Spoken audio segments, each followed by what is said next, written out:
Hello everyone, Assalamu alaikum. How are you all? I hope you are well. Welcome back to my channel in this new video. Today's video, how to insert table in Microsoft Publisher document. So get it started. At first, open your Publisher document. In this video, I will show insert table. Now going to the insert menu option. Now for click, then click for a table option. Now select from a table, column and row.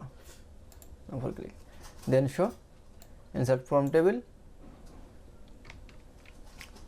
Now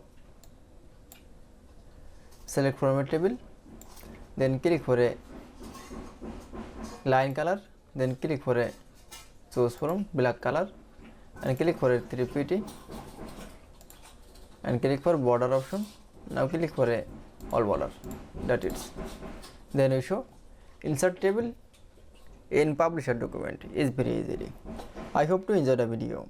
Please like, comment, share and subscribe my channel. Thanks for watching.